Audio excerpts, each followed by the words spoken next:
Uh-oh, Mel, I don't think I can hear you. Oh my God, my mic's off. It keeps going off. Perfect start. Perfect start. Yeah, that's how we roll. I'm just going to be quiet the whole interview and you're just going to talk. This is a whole I new was I way. was thinking about just going, I could probably just start talking and see how long we can go with this, but glad you're back. That's the new way. Yeah. All right, let's start again. Good morning, good afternoon, good evening. We've already done that. I'm Melanie Carstens, and this is Bitcoin and Beyond. I'm your host, and today we are going to be talking to my guest, Joe Vezzani. I hope I'm pronouncing that. Joe is the CEO and co-founder of LunarCrush, which tracks social signals across crypto markets. And if you've ever wondered how hype, sentiment and attention influence price action, then this is the show for you. Big thanks to Peace Love Music behind the scenes, as well as the organized media and Bitcoin Live DB for making this possible today.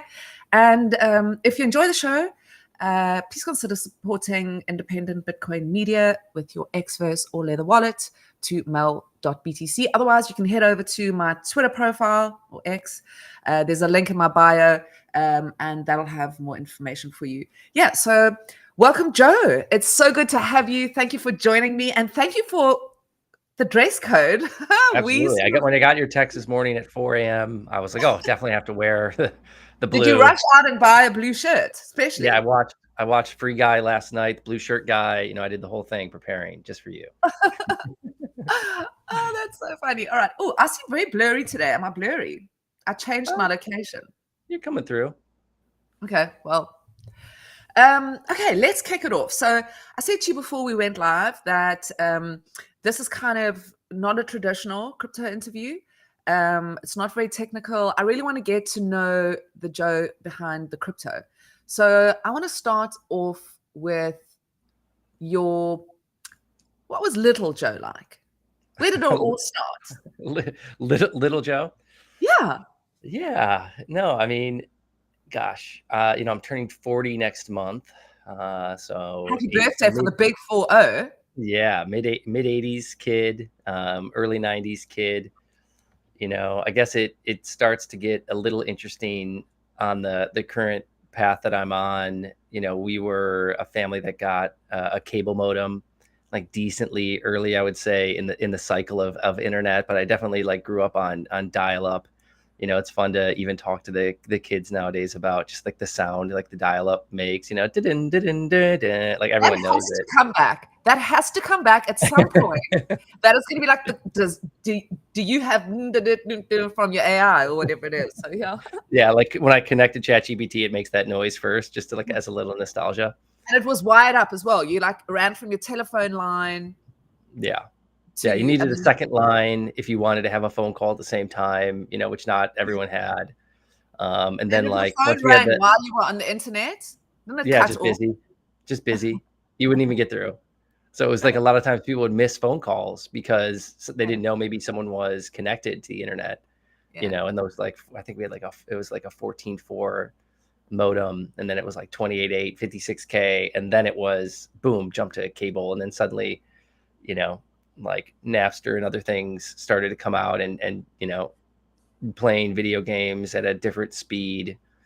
So that was like some of my early like teens, and just before that was like just like an obsession with like different games that were out there, like EverQuest or Rainbow Six, and like staying up all night as a kid playing those things, like figuring out how to like overclock the CPU so that you can go a little bit faster or something. Like it was just I think a crazy time to be a kid on the internet, and so just had so much fun with that, and I kind of always knew I was going to be building or working like in and around computers in some sort of way.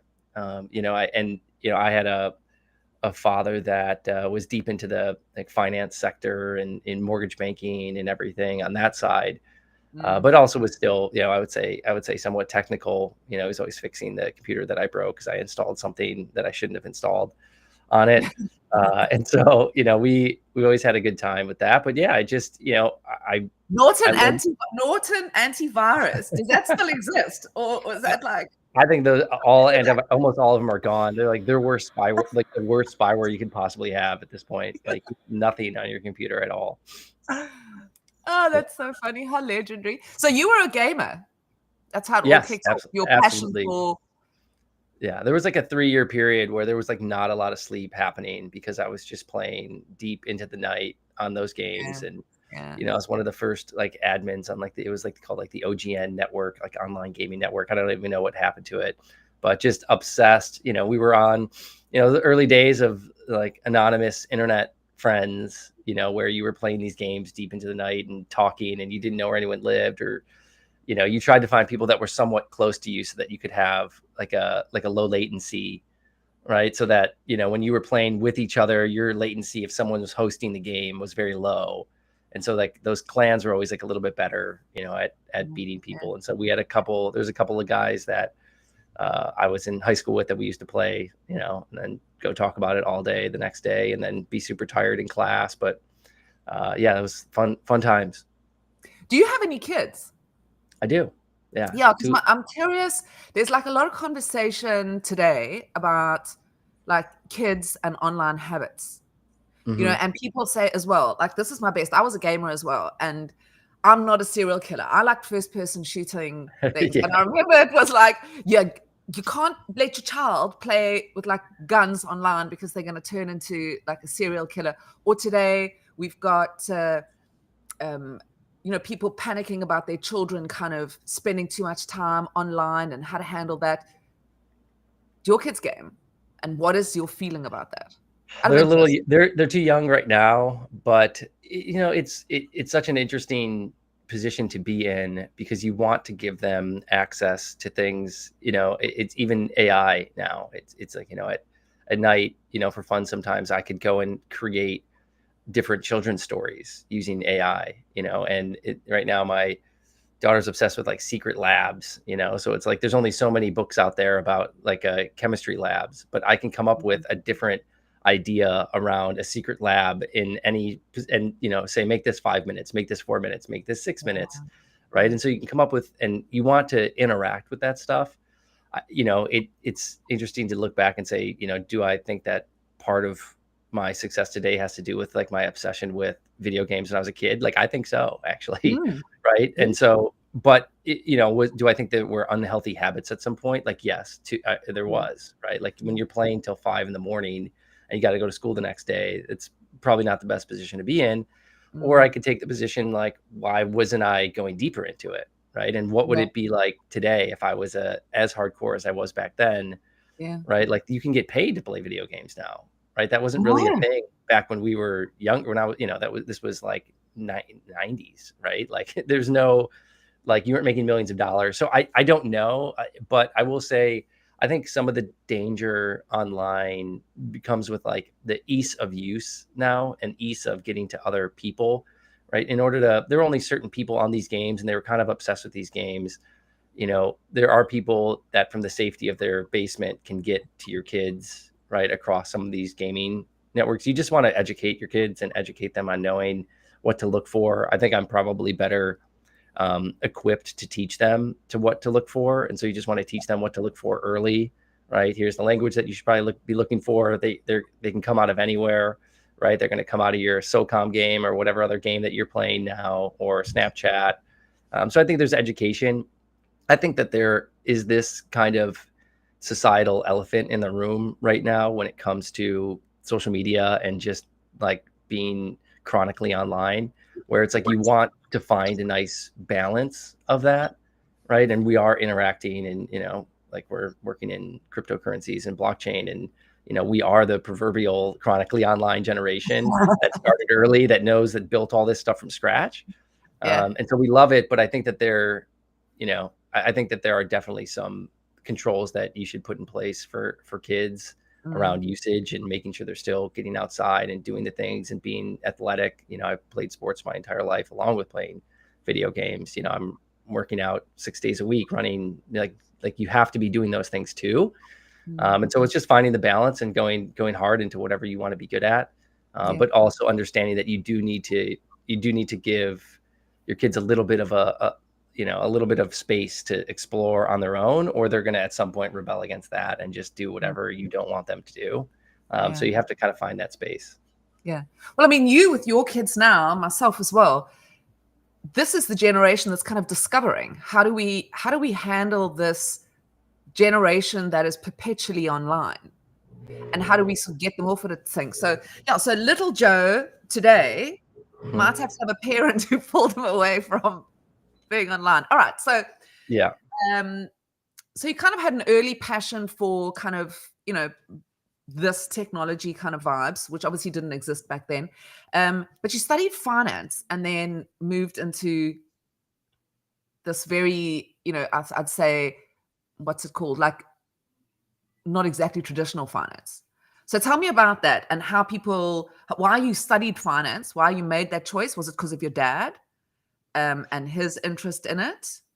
Yeah, I think, stock trading, early on was always just an interesting thing.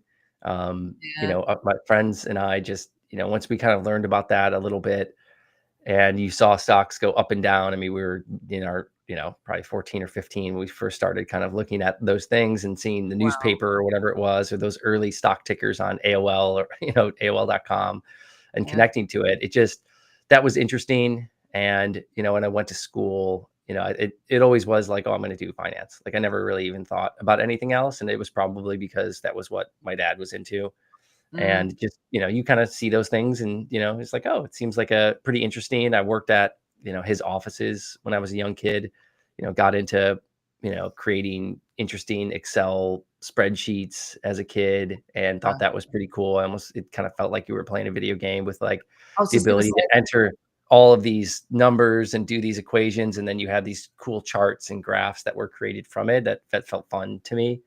And yeah. so decided to go down that path. But, coming out of school in 2008, that was when the financial crisis was happening. Wow. And, these investment banks, I wanted to go work at one of these investment banks because, I saw a lot of the kids that I went to school with go do that. And, you can make good money. And it was in a big city. And I was like, oh, this is going to be sweet.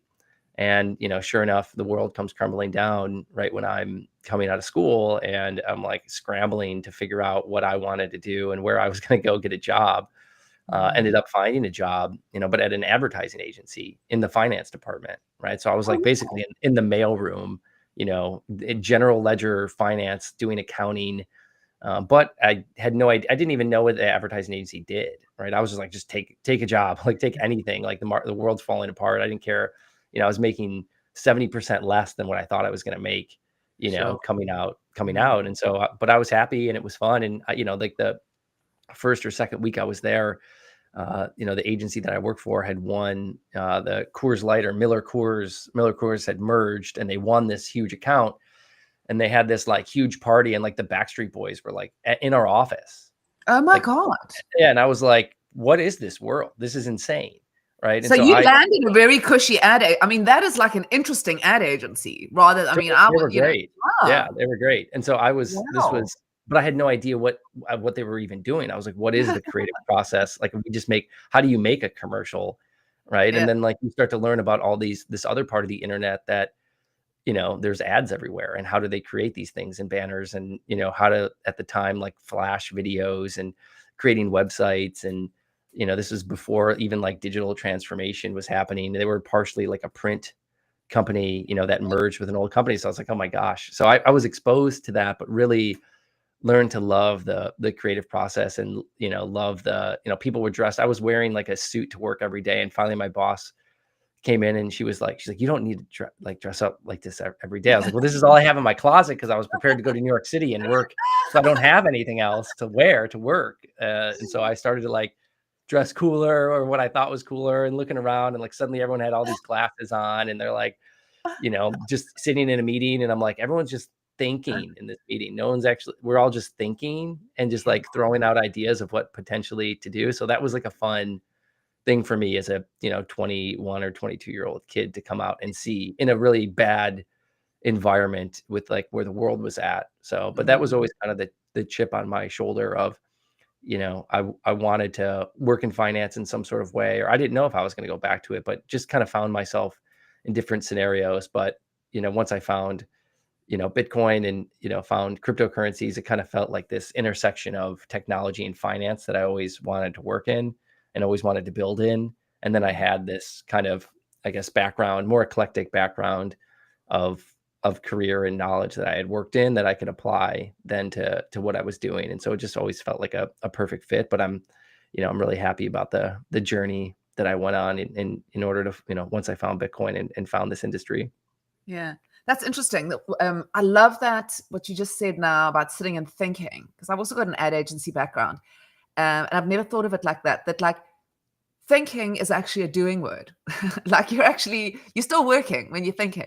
I Right. love Yeah. that. Yeah, Yeah. that's Thoughts are things, right? And yeah. there's certain times, especially as you get into like an operator mode, where maybe, you're thinking to yourself, man, I'm not tangibly doing anything, but maybe you're really ruminating on a big decision that could have a big impact on what's going on with your Mm, business or, with hiring or with employees or whatever you're doing. And so, mm, there's days where I'm like, I'll like go for a run or something because I'm like thinking about a really hard problem. And then, the team we come up with and we just make a decision to maybe go a different direction. And then you mm. think back like, man, I was really ruminating no matter where I was about that decision. Yeah, And it was a hard yeah, decision to make. yeah.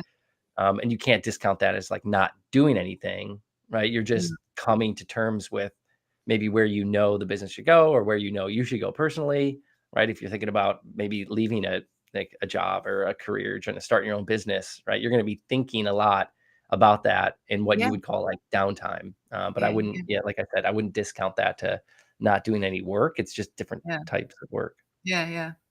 Yeah, interesting. Okay, so I mean, I think even, and we'll get to that. Obviously, I mean that's a huge underlying part of what you're actually tracking, right? I mean, is what are people thinking when you come to LunarCrush? But I mean, let's first go back and explore kind of after you've studied. It was this pivotal time. I didn't actually realize it in 2008 that you kind of entered the job market after studying finance, which is, I mean, that's quite a story.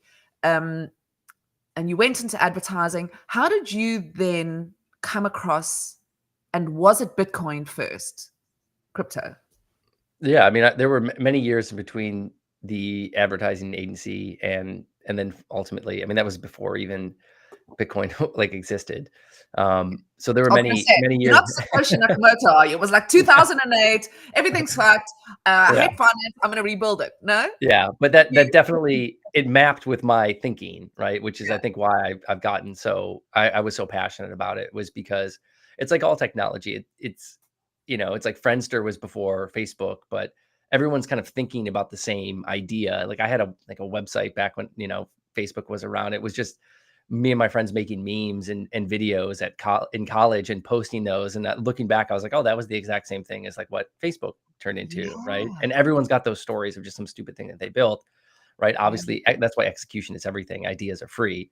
yeah. And so, I was thinking in, that time period, like, man, things seem kind of broken, right?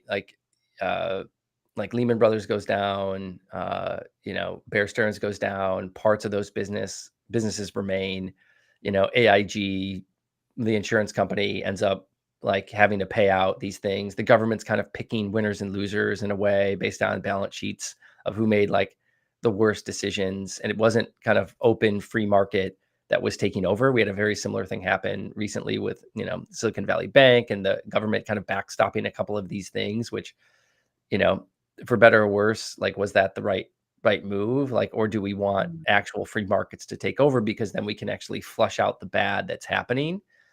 So I just kind of felt that was an unfair thing that happened, right? And I was adversely affected, like many people were, in their careers or in their life, because of the bad decisions of a lot of people to go and, ultimately, give loans out, that were it was called like a CISA loan, right? Like stated income, stated asset, where you could just say how much you had and say how much you made, and they would just give you a loan, right? All on the backs of, hey, the banks take those loans, then the risk of that goes off their balance sheet, to the government, right? To those entities like Fannie Mae and Freddie Mac, who government agencies actually buy these loans, they securitize them, and then they sell them, mm, right? mm, The shitty part was that, the banks ended up buying that buying it back, right?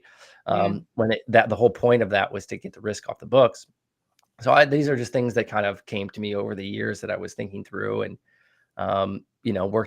work at the agency for a while, moved from Chicago to Southern California, found found the sunshine. And as a kid from, the cold winters of Chicago, I was like, what are people doing back? This is insane what people Yeah. are doing. Like, you're outside for a total of like 15 hours in the winter, where it's like, I'm outside 15 hours a day here. Yeah. Yeah. So did that, and then was kind of open to the creative process more. Found myself in a couple cool different career positions, and then tried to help start another startup. Did a TechStars program. Got exposed to just like Nice. startups and fundraising and venture capital and the entrepreneurial kind of mindset. And I was like, oh, this stuff is all making sense to me. These are my people. And at one then and found myself back in advertising, doing a lot of different types of stuff. But this is when I started getting introduced to UX and to product more, and helped build some apps for an agency here in Southern California. And then that's where I met my co-founder John. And one day, it was like, I think this was like 2014, and he was like, "Yo," he's like, "Do you have any Bitcoin?" And I was like, "What? Like, what's that?" And then That read the white moment. paper. Yeah, read the white paper, and I was like, okay, this is interesting. And then went to a couple meetups and conferences. And that's when I really realized, like, oh, these are the people I want to be around, right? Like, this is the industry I want to be building in. And this was, 2015, I think. And so that's 10 years ago now, which is just insane to think Wow. about how long ago, like, and how long I've been operating and building in the industry. And we looked That's at the wild. market. Yeah, we were trading, like, we were trading like little crypto, like different stuff we can find on different exchanges. And, we were talking about it. At some point, it was like, man, none of these things have, like, we don't even know who the people are that are operating these. And, coming from finance, I was, I can't look at the financials of the business, right? Yeah. So how do you decipher what is going to go up in value and what's going to go down? And it all came down to social media. The only place people were talking about these things were on Wow. Twitter at the Yeah. time, or like some forums, but there wasn't enough velocity there. It was all on Twitter and maybe some Reddit posts. And so for us, we were like, man, when you're looking at your feed on now X, you're seeing like 0.00001% of what people are talking about. Like, you're seeing a couple of the top posts, but you're Yeah. not seeing the velocity of these things. And so we had no idea how many people were talking about these things. And so that's why we built LunarCrush, was to solve for that for us. Mm. Was, hey, how many people are talking about each of these things over time? And is it growing? Is it shrinking? And so we kind of became the first, I would say, like, alternative data set for social in crypto. Yeah. And, the rest is kind of history, as A to living getting. think tank. Yeah. It's a living think tank. Oh, totally. Yeah. Yeah. Yeah. That is, it's, the best ideas are sometimes the most obvious, right? Because if you think back, it's like, yeah, how do you tell if you're all isolated, not looking at each other, like, which one to kind of move on, you know? So, yeah, that's fascinating. So you were kind of there in the early days. Was LunarCrush the first kind of product that you had built, or platform, or were there other things you kind of tested out before you got to LunarCrush? How did that go out? And I want to hear a little bit. I think talk to me about or to everyone listening who don't know what it is. I think let's also just talk before we kind of go further and further into it. You sort of said it's kind of it's predicting what people are thinking.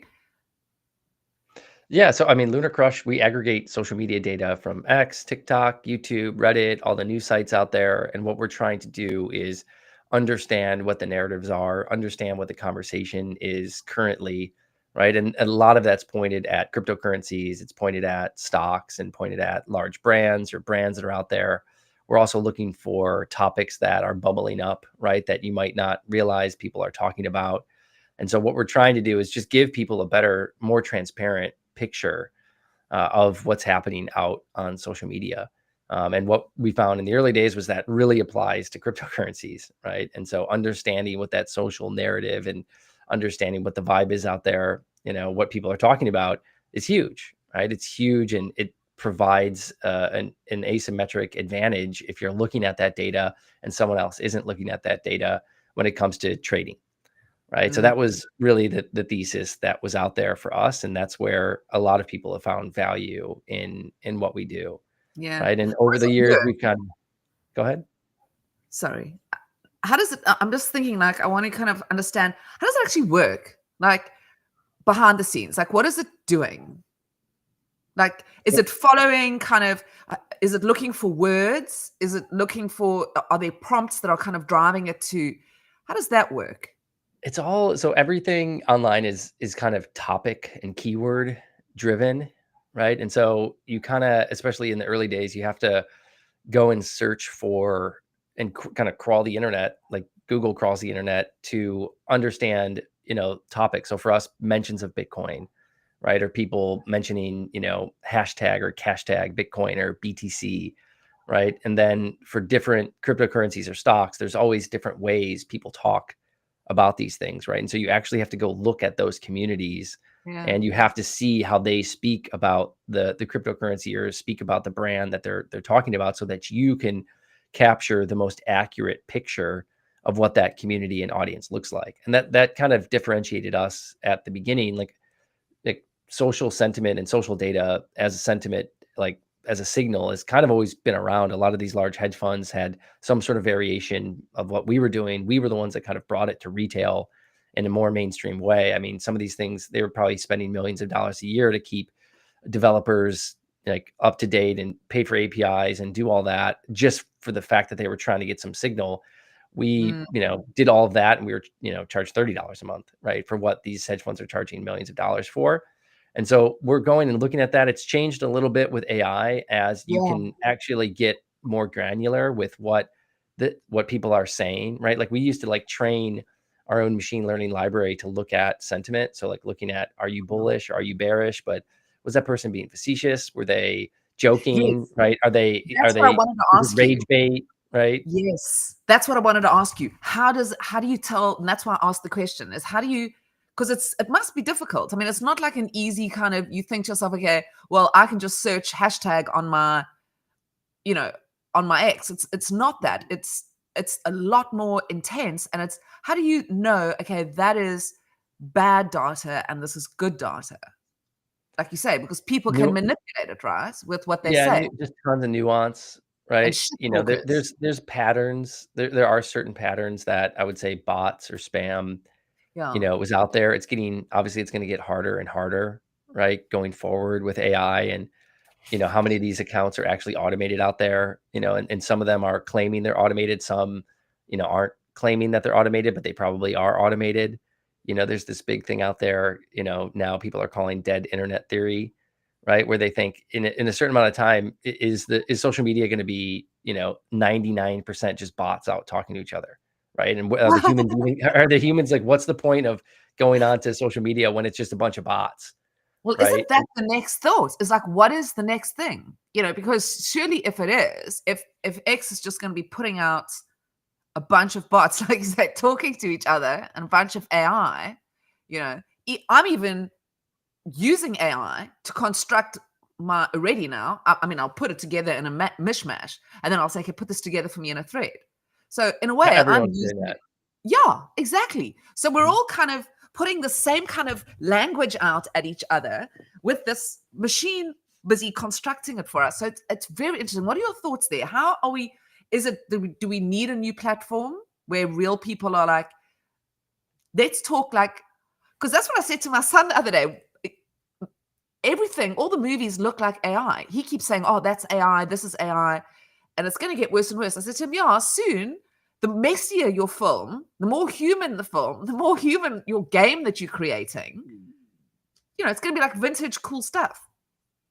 Yeah, I mean, it's interesting the language you use there of it's going to get worse and worse, right? Some people might say it's going to get better and better, right? You don't. It's like it depends on where you come from and Right. the way you think about the internet. For us, like more AI and more bots, it is worse and worse. Like, why am I on the internet if I'm just talking to these bots? And this is the threshold I don't know yet. Is that I feel like people that are in our generation, if you talk to one of the AI bots that's more, they kind of like humanoided it a little bit. Like Elon just released a bunch of different like AI, like anime characters that are out there. And when you interact with them after like the third time or something, you're kind of like, it's not real, right? Like maybe it's kind of like has got a little bit of like novelty at the beginning, but very quickly you're like, Wow. you notice there's like a connection that's missing when you're talking to like another human. It's just missing for us. But I don't know if the next generation is going to be missing that like we are, right? They spent more time Right. online, right? They've spent even during like those COVID years, if those are their more kind of like formidable years where they developed, they really were chronically like a part of that online. So maybe they don't know or care, or it's not gonna affect them as much. But Yeah. I mean, it's just an extension. Like the phone is currently in, like, you Google something, right? The way that like our brains work sometimes is like you don't store the data, but you know how to go find it, right? Like I had this thing recently where I got a new phone and it actually like deleted a lot of my messages, which I highly suggest if you have a phone, you might not want your messages because like all my messages, you actually, I wish I had them back. Like I had a friend pass away not too long ago and I went to go back and look at our messages and they were deleted and that Oh, kind of hurt. Right. So yeah. it's like, but it's like my But point here they is, are our letters, right? You save, if you yeah, think about, we used to save our birthday cards from our grands or whatever, whereas now it's a yeah. WhatsApp. Yeah, it's just this funny thing where I was gonna look for a meme or something that they sent, and so, but my point being is like like our brains are kind of wired now to know where to go find the data, and the cloud was kind of the extension to that, where we can have like a repository of all the data that we know how to find. AI is going to break down that barrier intensely to the point where very soon you're just going to be able to kind of like talk to it and be like, change the setting on my phone, call this, do this thing. And it's going to be, and people are already doing this, right?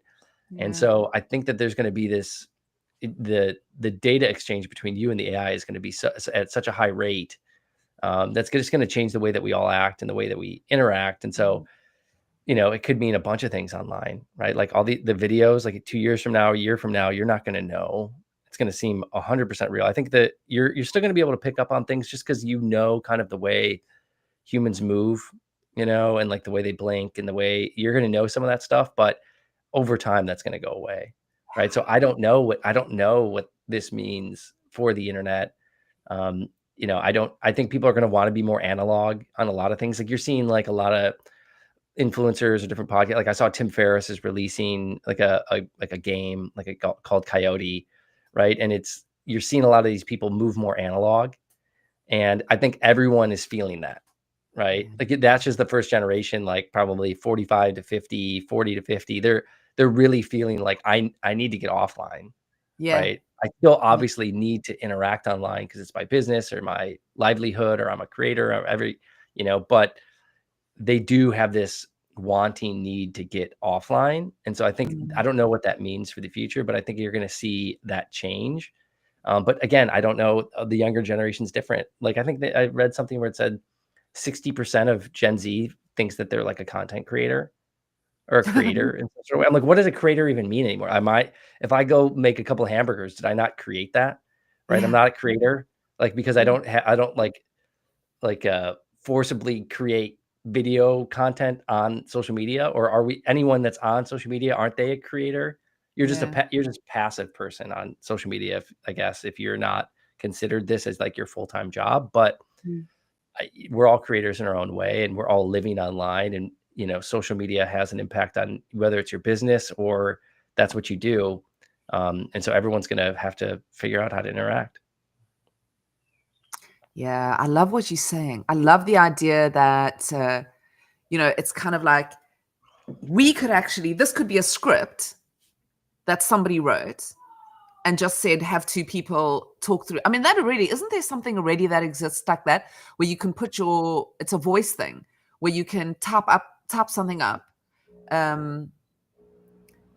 and that they'll have an action. I mean, obviously now, sorry, I'm probably being silly because I think there obviously is. This is a year ago I'm thinking of it. But yeah, it's a very interesting thing. Okay, so we said just now, I want to talk a little bit more about LunarCrush. And but I want to kind of just nip into Joe again, away from crypto, at home. A little bit about, I mean, you said you've got kids. We don't have to talk about that, but kind of what do you like doing when you're not doing this? You just said now people want to step away from a little bit of what we're doing here and into the real world. Yeah. I mean, at this stage, I've got 2 young kids, and I'm operating like a business that's trying to grow, in a still what I would call budding industry, but more mature than when I started.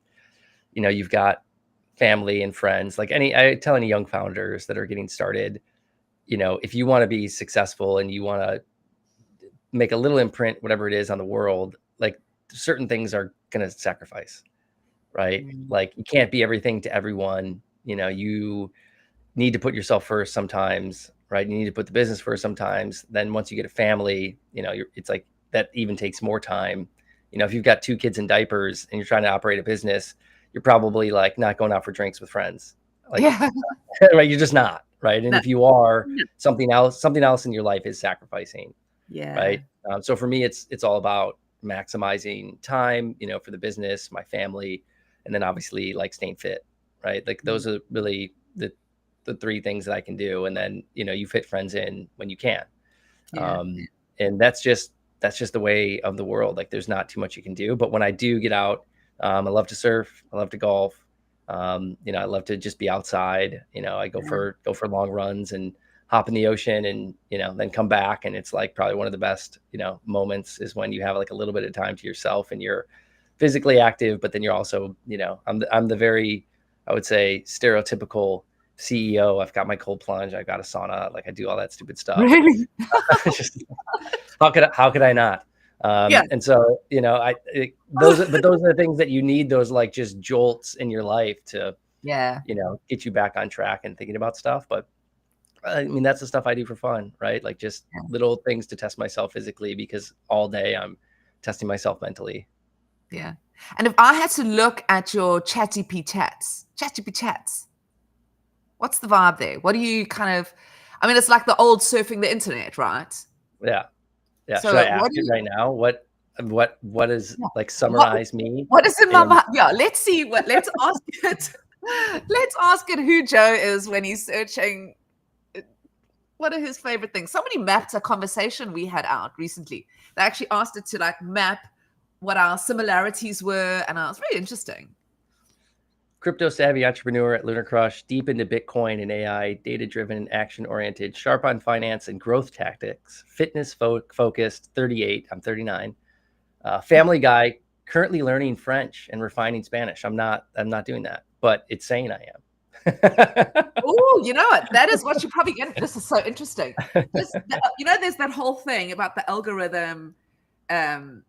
Eventually, it's going to. I mean, it does it already, right? It's semi-predict. Well, it does that through TikTok, right? The algorithm is predicting what you're going to want. Right, right. Maybe it's predicting that I'm about to learn French and Spanish. Can't wait. Well, now put it in your head. Now you're going to be thinking, is this a message from my future self? Yeah. No, I love it. I mean, it's just amazing what it's capable of doing. But at the same time, like, if I asked it to do simple math, it still can't figure it out. Or like if you said, hey, keep this with under 280 characters, like it can't do that. Right. But yet I saw it like just created new math like 2 days ago. And all these mathematicians all agreed that it did create new math, but yet it can't do character counts. Like it is like when you try to explain this to people that don't know what's going on, you're like, oh, it's like the smartest, it's got like 160 IQ across every discipline on the planet. And then they go on there and they're like, hey, write a paragraph, and it can't. And they're like, you're like, yeah, it's both of those things. It's like, I'm sorry, I thought you said Bitcoin was a good investment, and I thought you said AI works. Yeah. Now they don't believe you at all. But it's gonna change everything. It is changing everything. If you're out there and you're not adopting it in some sort of way, you're definitely way behind at this point. It's got to be a part of what you do. But again, it's a tool, right? It's not going to supplant you as a human pushing the world forward. It's just a tool. It's like Excel. Excel never killed accounting. The camera never killed art. And I think that's also trying to explain to people, there's so much fear mongering.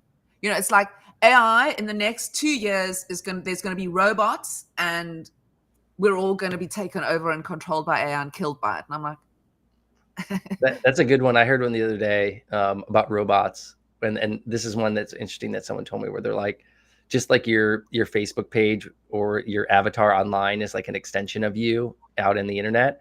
Yeah. Like they were like, everyone's going to have a robot, but those robots are going to have like their own skins, right? Like they're going to have their own way that they dress, right? Because like if you send your robot to go pick up Starbucks and it sees someone else's robot, and then like you're watching your robot go to Starbucks, and it's like I, as Joe, see Mel's robot picking up coffee, and yours is like just doesn't have like anything on, and it just looks totally normal out of the box. I'm like, oh, she has no style, right?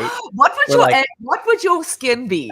Okay, next, what would Joe's skin be? What would you look like if you were I can't even begin because it seems so dumb, right? Like it's like the utility. It's like I want the utility of it, but that's like saying, oh, I'm going to be out on social media and I just want the utility of talking to other people, right? Yeah. So I know that that's not true.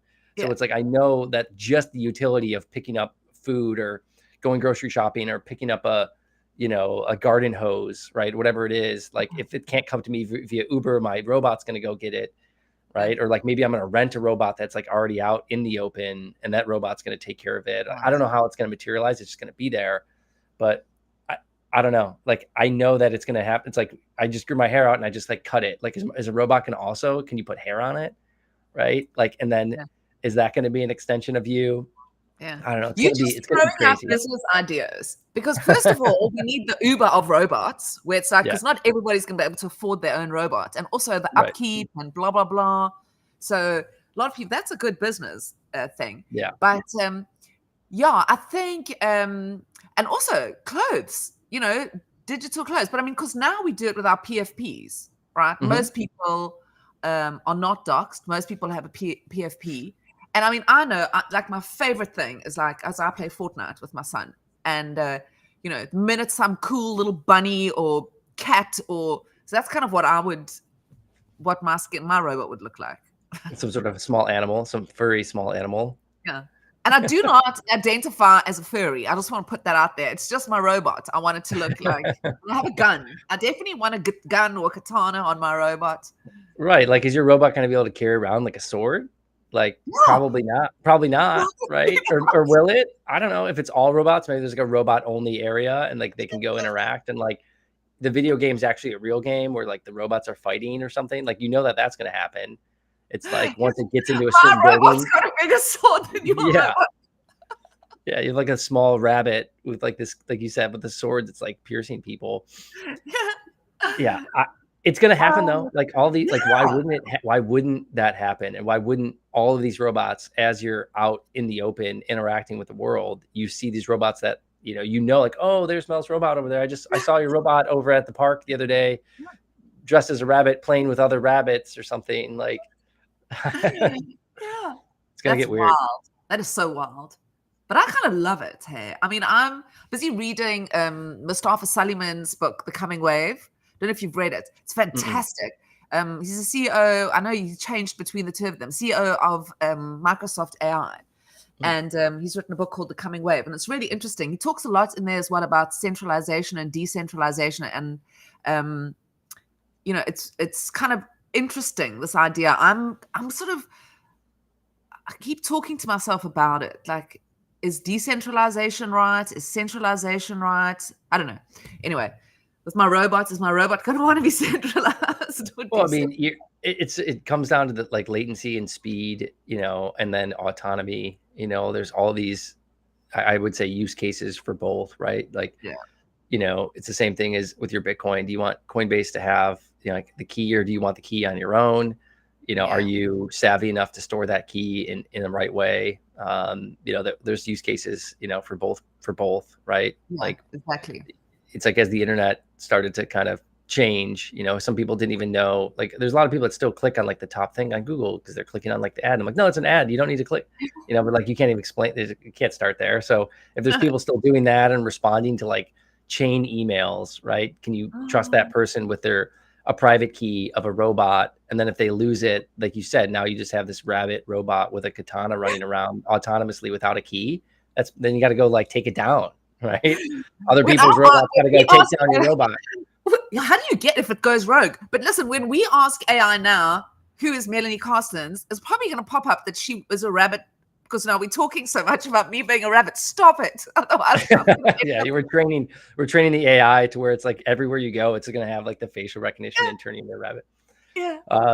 Yeah, I Oh. don't know. I mean, the centralization, decentralization topic is super important, from like, and we're still building, people who I talk to, it's about cryptocurrency. It's like we're still building infrastructure, right? We're still building decentralized finance, and there's still trust that needs to be built up from a decentralized standpoint. And there's, we're just in I think a small interim period where, the current, at least in the United States, the current administration is more open, to decentralization. They're more open to these new technologies that are ultimately going to get adopted, whether we like it or not. And that speed is there, but it doesn't mean that a couple of years from now, that doesn't switch back, right? Yeah. In a certain way. And then it's just this back and forth and back and forth. And so decentralization matters, right? And certain people will want that because they're kind of prosumer type people that want to interact with their money in a certain way. Maybe they want to interact with a robot in a certain way. They don't want, but then also speed of software creation, right? Like, would I want my Tesla to be like decentralized, and then like I've got to update it and fix it and do all these things, and I've got to update the self-driving? And no, like that's why there's economies of scale in the world, and that's why it's, so cheap to be able to do certain things. Like those things are good for technological advancement. It's just creating economies of scale. And so there's a certain inhibition when you move to a decentralized a decentralized organization, or you work in that fashion where it's slower, right? You got to get consensus in different ways. And so if it's not as impactful, as like a government or some sort of like governing organization, it's probably better to be more centralized. Yeah. Right. And then the consumers get to choose who to trust based on, historical like behavior. Right. And you're always going to have to, crack a couple of eggs, and people that adopt technology super early might have something break, but those people kind of are the early adopters for a reason, and they take that risk on for then people to adopt later. That's like just the way this all works. And I think that's okay. But the fact that we now have a decentralized option is huge. And it kind of keeps the centralized players more in check, because they know that if they screw up, that consumers do have these other options in front of them. It's interesting what you said about the Tesla. It made me think in real world terms, owning your own car is like being decentralized, and using Uber is like being centralized in a way. I mean, if you sort of think about it, that's kind of using somebody else's product that you're just nipping into and out of. But anyway, yeah, interesting stuff here. Interesting future, and where we're going. I think we might be coming up on time. I can't even see the time. I'm loving the conversation so much. We could sit here until, oh God, look, it's nearly 7 o'clock, or my time, 7 o'clock. Okay, so LunarCrush. I think let's kind of just, let's just give people a insight into, they're watching the show. We've been talking a lot about LunarCrush. Got a bit sidetracked with AI, but important topic. So now I'm going to go onto the LunarCrush website. Tell me about that journey. Like, what am I going to do, and what am I going to get? Yeah, I mean, we're changing and moving just like all the other companies out there to work more with AI, right? We kind of believe in this world of maybe, interfaces are dying in a certain way. Almost every startup company that I'm talking to, and even non-startup companies, are like changing their interface to be more AI and conversational, or like oriented. I think it's a good thing. It's kind of crazy. It's like we used to at the ad agency, everyone wanted like a chat bot. I remember one year it was like all like digital transformation, and everyone had a chat bot. We're like, this is so dumb. Like it doesn't even work. But now it works like really well. Oh And my that's the God, if I got interface. like a chatbot, I want to like shoot myself. Yeah, exactly. But now they work and everyone uses it, and you don't even know if you're talking to an AI. And so like for us, what that means is, we are moving towards or we already have an option if you go into LunarCrush where you can try our new app, and it's a little bit more conversational. We're trying to kind of showcase the data in a different way. We also have what's called an MCP server. So LunarCrush data now works within Claude, and it works within ChatGPT as an extension. And so when you train these large language models, the knowledge kind of ends once they train it and they release it.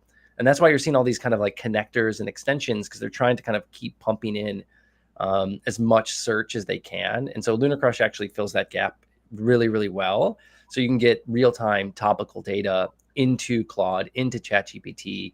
So all of our data basically gets unlocked right? So if you can imagine using LunarCrush.com, we have an interface. You can go click on Bitcoin, you can go click on Stacks, you can go click on Ethereum, whatever you want, and you're getting the top creators. You're seeing what it looks like over time, and that's just our iteration of our data, right? We're pulling 50 million posts every single hour, right? And we've been doing that for years. So it's like we're just showing you one small iteration of all the data that we have.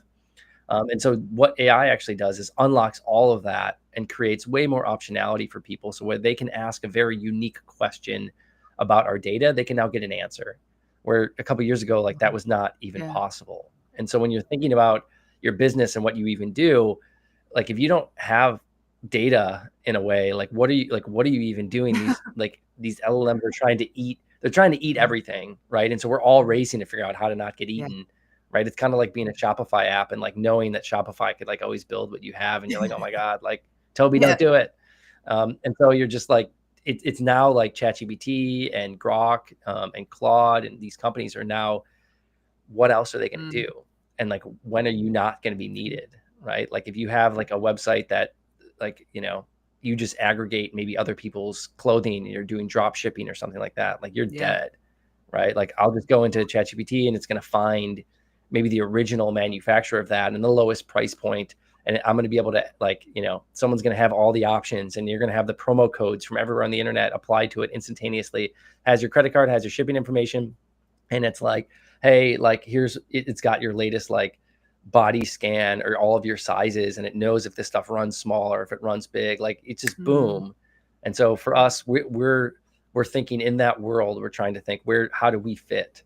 Right. And so that's where we're trying to kind of work with these firms versus kind of work against it, where we're trying to be a supplemental thing. Cause like real-time data is always a really hard thing to get, right? How do you get real-time topical decision-making ideas? Even if you're a content creator trying to figure out what to create, we know what's trending, right? And we know that what potentially topics you can work with that are going to go viral, right? So like if you're an influencer, you're a creator, we never had an option before where you could say, hey, give me like, let me know what's trending on TikTok right now and give me some ideas of what to post, right? And then create that post. Here's the copy for it. You couldn't do that on our app before, but we always had that data. We've always had it. So now AI is helping us kind of unlock these like just infinite use cases on top of social data. And so that's what's really exciting. And that's what we're working on right now. So you've got all that data saved. It's all there. Yeah. So you've basically now just opened the door to the biggest library of years of data to your AI and said, okay, there, go and now. Yeah. And the real-time aspect of that, like, knowing that there's going to be 1 million new posts, like in the next hour, a couple million new posts of what's trending at this very second, you now have access to that, right? You now can go into Claude and say, even if you're a research analyst for some like institutional fund out there and say, hey, create a web page, quick web page that's clickable on my local machine.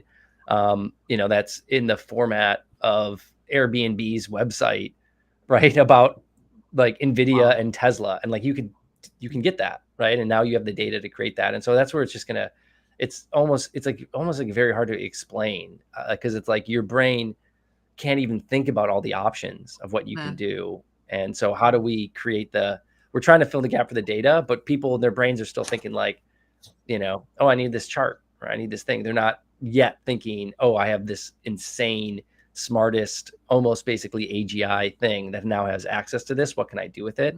So it's like, you almost have to ask when you're using these tools, you almost have to like ask it what it would do, because it's way smarter than you. Yeah. Well, that's what I say to everybody all the time. One of the biggest things with prompting is to ask it to say, so I'll say to it, for example, that I did this thing the other day where I said, okay, I want to live to 120. I want you to be my health span person. I don't know what that title is, but find some for me and then give me your roles and responsibilities so I can look it through. Then I'm like, okay, now who do you need on your team? And then I trained a whole bunch of them. So now it's doing all my things to that. So every time it references me now, I said to him the other day, I wanted some like skin. I make my own skincare products. And I was like, okay, I want to do this. So she goes, since you want to live to 120, but keeps drawing that in. And then I'm thinking to myself, oh, I don't want to like put it out there because maybe I could live longer. Anyway, it's hilarious. You can, any weird thing you can think of. That's why I asked you, what is your search history or whatever it is look like? Because mine, if somebody had to look at mine, they'd be like, okay, here's a straitjacket, off you go. It knows all of that, and that's what's also kind of crazy is that that data is all, and we're just two people. There's millions of people just hammering this thing with public facing stuff, all their deepest darkest secrets potentially. Some people are using it for therapy. Like it's incredible. Geez, your robot could hold you hostage. Imagine your robot was like, sure, hey, I'm sorry, I don't like that. I'm going to tell everybody WikiLeaks you. Hey? And and then who's got if you're the only one that's got the keys, maybe then it becomes the only one that has the keys, right? It changes your password on your whatever password thing you have, and now you can't get into anything because I can't trust you. You're on Amazon, and there's too many boxes showing up at the house constantly, and the robot's getting tired. It's wild. No, I don't. No, man, listen. It's gonna be, I think we're in the dial-up modem. Funny, we started there. Let's sort of wind down there. We're in the dial-up modem phase, right? I mean, this is where we are. We're going to look back at these. You and I can have an interview again and say, even a year, it's going to be like 10 years. Our robots will be having the interview. We won't even be there. Our robots will be like, well, yeah, I'm sitting on a sun lounger. You're in your house. I live right near the beach. We'll be like, oh, we're on the beach. Go in. I don't feel like doing that. Yeah, and then it's just going to be other robots watching it, and we're going to be like, why is this even happening? It's so fun. I love it. I absolutely love it. I want to, I mean, you're here. You're on the cusp of kind of what's going on. I mean, that obviously excites you. That's what gets you up in the morning. It's like, how can I take this stuff in front of me and make it better? You were kind of even building AI before AI, really, if you think about it with what you were doing with LunarCrush. You were taking information and feeding it back to people that were asking questions, then we're getting it back, right? I mean, it's similar, really. Or not? Yeah, I mean, they called it machine learning, right? But we were doing that early, training, different repositories of data for sentiment, right? It was just way more nascent, right? The GPTs were not around yet, but everyone's kind of been trying. So it's depending on the business that you're in, I mean, you're either pushing something forward, and for us, that's cryptocurrencies and the adoption of cryptocurrencies and knowledge around that. And then when other technologies come out, you're adopting them, right? Like cloud computing, right? Mobile, AI, right? So it's unless you're either building those things or you're adopting them, and then you're building in some other category, right? Maybe you're building a car, maybe you're building an e-bike, right? So for us, it's we're building analytics and data company, right? So for us, it's the ability to go get lots of data very quickly, organize that data down, and then utilize all these amazing tools that are out there to deliver it in different ways, in the ways that people want it to be delivered, to hopefully affect their business in a positive way or create transparency on the internet. For us, it's hey, how do we democratize this opportunity for data so that it's not just always the big folks and the funds that get it. And that's kind of harps back to, my early days of, you don't want to centralize the power with just those people. Sure, they're going to have some advantage, but how do you at least bring an everyday investor closer, right, to that? They're always going to have the advantage, with data. That's what they're doing 24/7. If you're, like you said, trying to build a skincare company, but you also want to invest the money that you have, obviously you're not going to spend your entire life finding alternative data and looking at, the shadow length of an oil tanker to determine whether or not more oil or less oil is coming across the Pacific Ocean, right? You're worried about skincare, but you also want exposure to good investments, right? Because your money is being, deflated, right? Because of inflation and your dollar's going, so if you're cognizant of that, how do you have some of the tools to maintain where you are and continue to grow? And so that's also part of the mission of what we have. Well, I think it feels so obvious to us, even just with prompting. I mean, I've been doing it since 2023. It seems but if you watch other people and you sort of put this tool in their hand, the average person hasn't got the time to sit like we do all day long and figure this out. And, but anyway, all right, let's close off, I think, with what would I'm an entrepreneur. I'm sitting here. I'm watching you. You are an incredible businessman. I think so much knowledge. Let's give a little bit of advice to what is entrepreneurship? How do you go out there right now in this time where it is the Wild West and build something? What does that take? What do you do? A little bit of advice for newbies watching. Yeah, I mean, I think if you've had this kind of thought in your mind and you can kind of feel it in your body around like you've wanted to start your own thing or something's just not right, with your career, and it's not starting your own new thing isn't for everyone. Maybe you just want like a better job somewhere. You want to make a little bit more money. Like, or, if you do have that kind of feeling, it's not going to go away until you do it. Right? Like you're not just going to like hope this thing goes away. It's going to stick with you forever. And you're always just going to kind of just be shoving it deeper. Yeah. And that's not good. That's not what you want. Like, and then, the reason I would say to jump and just go build something and go for it, is like the risk is actually much less if you go for something than if you don't. And what I mean by that is, if you go to try to start your own company, maybe you start to figure out who to talk to raise capital. You get into, you're inquisitive, you're kind of understanding, hey, I want this outcome to happen. So then I have to go figure out how to do that.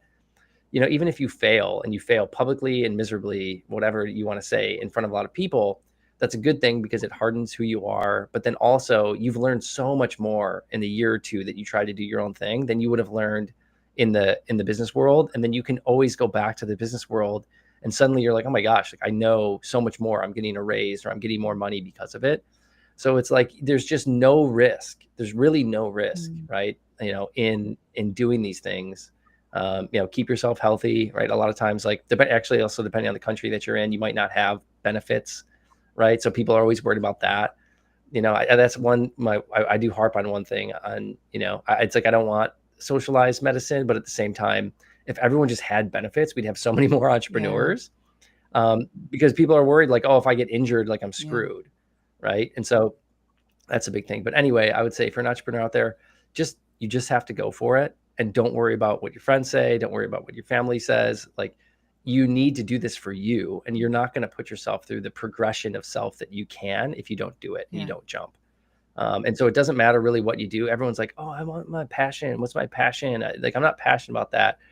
If you don't know what that is yet, it's okay. Just go build something. I always kind of say Elon probably always wanted his like spaceship and car company, but like they built PayPal and other stuff first. Right. And that was because that's what the market needed. So go find what the market needs, go build that maybe as your first thing. And maybe your second or third or fourth thing maybe aligns more with your passion. Maybe you figure out later on, like maybe there is no like true passion. My passion is working with other smart people that are working on hard problems that I get to enjoy every day with. Maybe that's the passion.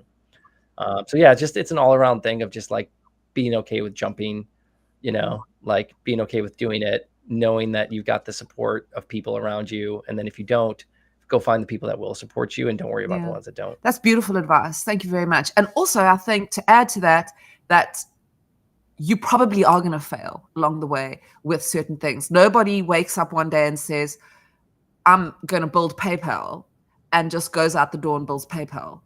And if somebody does do that, that's 1 in a million. You've got to. They're going to fail the whole way.